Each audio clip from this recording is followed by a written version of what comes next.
السلام علیکم دوستو، آج میں آپ سے ایک ایسے کام کے بارے میں بات کرنا چاہ رہا ہوں جو کرنے سے نہ صرف یہ کہ آپ کو دنیا میں فائدہ ہوگا بلکہ آخرت میں بھی اس کا فائدہ ہوگا، اور اس کے علاوہ یہ ہے کہ اس سے دوسرے لوگوں کو بھی فائدہ ہوگا انشاءاللہ۔ تو میں آج بات کر رہا ہوں باغبانی کے حوالے سے۔ اس حوالے سے میں یہ بات کرنا چاہ رہا ہوں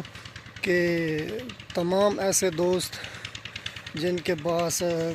تھوڑی بہت ذاتی زمین ہے، ان کو چاہیے کہ وہ اپنے لیے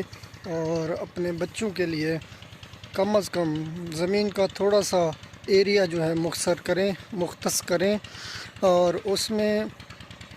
پھلدار درخت اور پودے لگائیں اور باغبانی کو فروغ دیں۔ اس کے علاوہ یہ ہوگا کہ اس سے آپ کو اور آپ کے بچوں کو پھل بھی حاصل ہوں گے، اور دوسرے لوگوں کو اس سے یہ فائدہ ہوگا کہ یہ جو درخت ہوں گے یہ ان کو آکسیجن مہیا کریں گے، اور اس سے آب و ہوا میں اور ماحول میں بہتری آئے گی،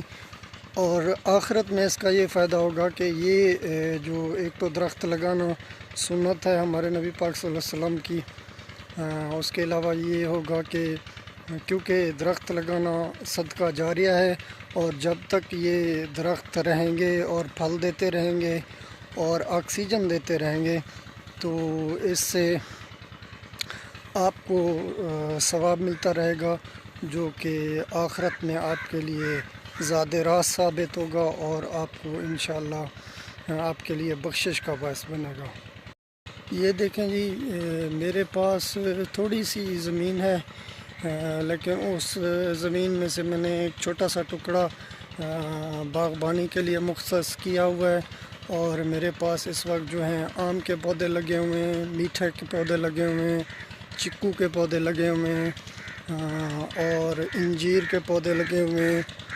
اور یہ ہے کہ آڑو کے پودے لگے ہوئے ہیں، اور آج میں نے کچھ مزید پودے منگوائے ہیں جو کہ آپ کو میں انشاءاللہ دکھاتا ہوں۔